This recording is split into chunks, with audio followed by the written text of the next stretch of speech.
Bonjour, la Net Learning Team est heureuse de vous inviter au prochain MOOC dont le thème sera les évaluations environnementales et sociales dans leur contexte. Je m'appelle Jean-Roger Mercier et j'ai été responsable de ce dossier à la Banque mondiale pendant plus de 12 ans. Pourquoi est-ce que nous parlons de contexte? Parce que lorsque les études d'impact sur l'environnement ont été créées dans les années 70, l'intention du législateur était claire, c'était de faire en sorte que les aménageurs, quand ils construisent une route ou quand ils construisent un barrage, prennent en compte l'environnement avant toute approbation et tout financement du projet. Or, on s'est aperçu très rapidement qu'il y avait trois sortes de limitations aux études d'impact sur l'environnement. Une première limitation, c'était le sujet lui-même. On définissait l'environnement de manière assez ponctuelle et très orientée environnement naturel. On parlait beaucoup de forêts, on parlait beaucoup d'espèces menacées, animales, végétales, et on parlait très peu des communautés locales, de leur santé, des problèmes de chantier. Et la deuxième limitation a été essentiellement le fait qu'il n'y avait pas de suivi obligatoire des recommandations d'études d'impact sur l'environnement.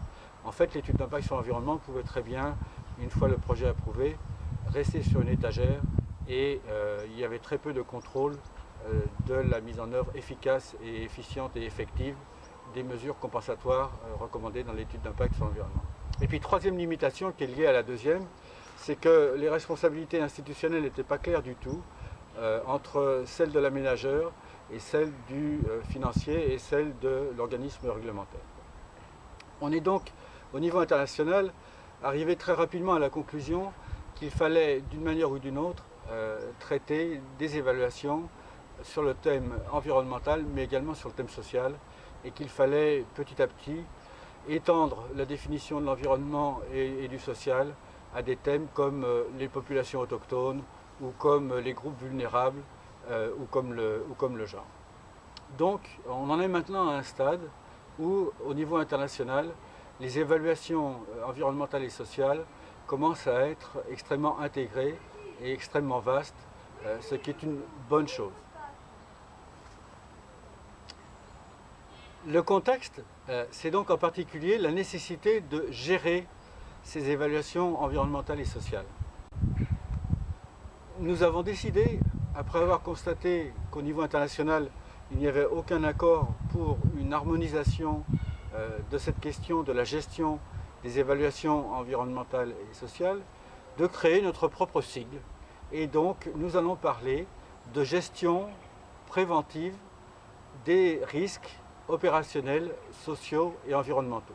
Un courant de pensée qui s'est rapproché de l'approche de cette gestion intégrée, cette fois-ci par le haut, comme on le verra tout à l'heure, c'est ce qu'on a appelé la responsabilité sociétale des organisations. Et puis, vers la fin des années 90, on a vu arriver un autre courant de pensée, la responsabilité sociétale des entreprises, qui s'étend désormais aux organisations. Ce qui fait que sociétal, ça recouvre bien en même temps le social et l'environnemental.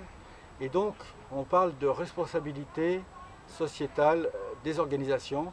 Et là aussi, organisation est un terme englobant, puisque organisation veut dire qu'on s'intéresse aussi bien aux entreprises privées qu'aux entreprises publiques et même aux administrations centrales et locales.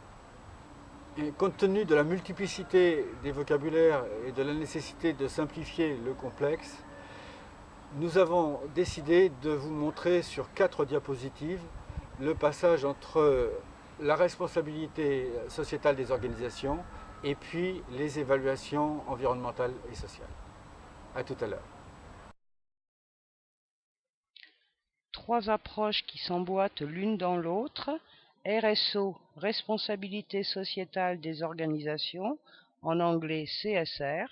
GPROS, sigle proposé par NLT, gestion préventive des risques opérationnels, sociaux et environnementaux. EES, évaluations environnementales et sociales prises dans leur contexte. Prenons l'exemple de la Banque mondiale. Les évaluations environnementales et sociales sont partie intégrante du processus GPROS, qui lui-même est englobé dans la RSO. Toujours à la Banque mondiale, la RSO se décline selon plusieurs points.